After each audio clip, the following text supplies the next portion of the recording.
තමුන්වහන්සලා ජනාධිපති ඡන්දයේදී දෙන ලද පොහොර සාන ආධාරය. කියන පොහොර නොමිලේ There is a suspicion on whether all these theatrics were displayed so that the president can evade the promises he gave during the elections, stating that he will provide fertilizer free of charge. Ultimately, farmers have to buy fertilizer. Some companies have fertilizer. The Dole company in Tissa Maharama has received 8,500 fertilizer bags. What has happened here? If there is a mafia in the private sector, you have become the agent of that. The Chinese Qingdao company has sent us fertilizer. You said you won't buy that, but now we have to pay nearly $9 million in compensation. Who gave instructions to issue letters of credit without testing the samples? Reveal that to Parliament.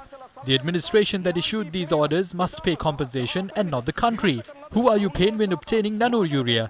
You deposit money to the account opened by Mohanty Pereira in the People's Bank branch in Town Hall on the 18th. A foreign currency account can't be opened in the People's Bank branch. But it was opened. Who gave that order? It was PB Jasundara. Today, the deputy manager of the bank has told the CID that PB Jasundara had advised doing that. This happened on the 18th morning. You convened the cabinet meeting in the evening on that day. It was only in the evening that the cabinet approved to spend these funds. Only 300,000 was spent for the first consignment, but there is 800,000 in his account. Can the funds of the treasury be kept in the personal account of a person? If someone had asked how much money does the treasury hold, you will have to mention the amount of funds in the consolidated fund and Mohanty Pereira's account. PB Jasundara is not the owner of the treasury.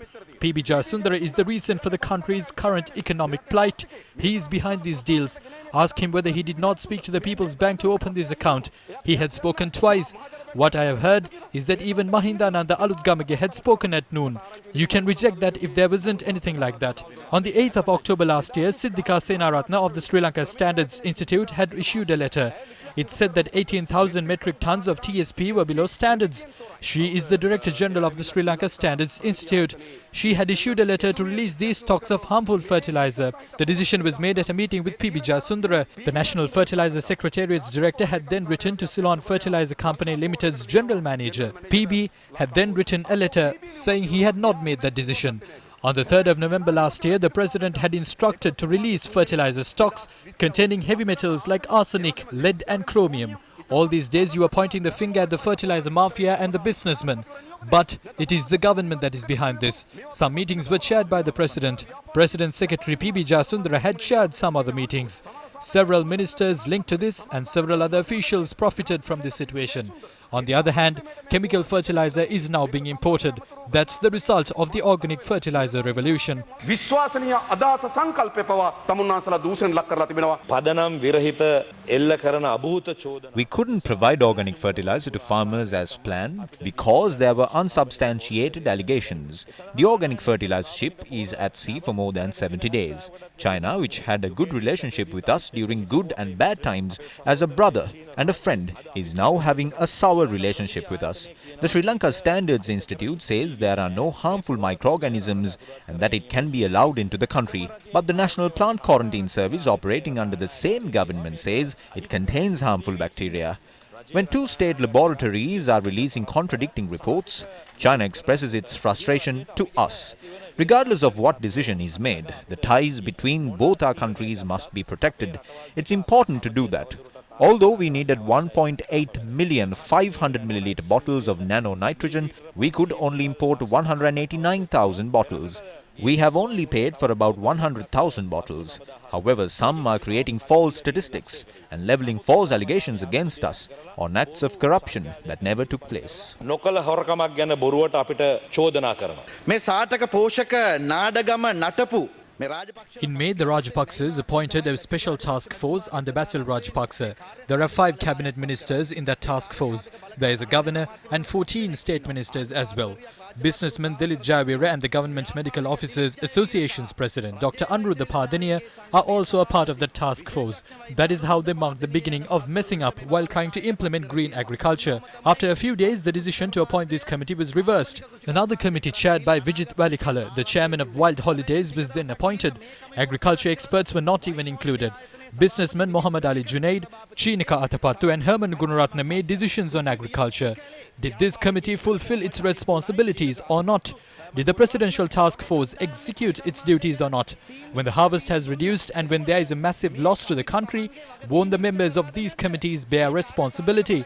Just like the lightning rod, everyone is attacking Mahindananda Alutgamage. Although they are trying to shift the blame onto Mahindananda Alutgamage, this is the President's and the government's decision. When the budgetary allocation for the Agriculture Ministry was taken up today, we saw that only 26 billion was allocated for the Agriculture Minister. But 45.8 billion has been allocated for the State Minister. I don't know whether that is because he is a Rajapaksa. The budget has allocated 400 million to use domestic remedies instead of weedicides. It was said that 35 billion has been allocated for organic farming, but we didn't see that in the annexure. What will happen to the funds allocated for organic farming? Just as Sir failed in everything, he also failed in organic farming. කාබනික වගාවත් fail කරගත්තා. කාබනික කෘෂි කර්මාන්තයක් නිසා රට විනාශ Sri Lanka is the only country in which views are expressed in parliament saying that the country has been destroyed by organic farming. We haven't backtracked on the government's decision. We haven't changed the policy of green agriculture. We will give subsidies for green agriculture. We will give our support and technology only for green agriculture.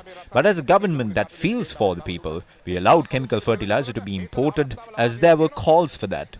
We have allowed the private sector to import that, but none of the state companies will import fertilizer. There is no change in the government's policy. පොහොර ගේන්නේ නැහැ. රජයේ ප්‍රතිපත්තියේ කිසිදු වෙනසක් නැහැ. දැන් තාම gazette එක ගහලා පොරසා ඒ නිසා ගරු බැසිල් රාජපක්ෂ ඇමතුමාට මේ The gazette has been received by Finance Minister Basil Rajapaksa.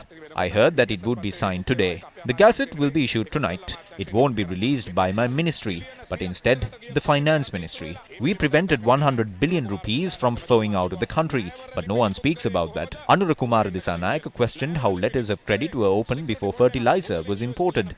The letters of credit were opened because there was a security bond of $5 million. Remarks were expressed on the Indian fertilizer. It was said that money was deposited into a private account, but the money had been deposited to the account of that person's company. It has not been deposited to any private account. කිඩුමකට මේක ගිහිල්ලා නැහැ කියන එක කියන්න ඕනේ. කෘෂිකර්ම අමාත්‍යාංශය සංශෝධන ඉදිරිපත් කිරීමට ගරු ඇමතුමා කෘෂිකර්ම අමාත්‍යාංශයේ වැශීෂයට අපි විරුද්ධ වෙනවා. වෙලා තියෙනවා. ඒක සටහන් කරගන්න. ඒකයි කලින් සටහන් කරගන්න.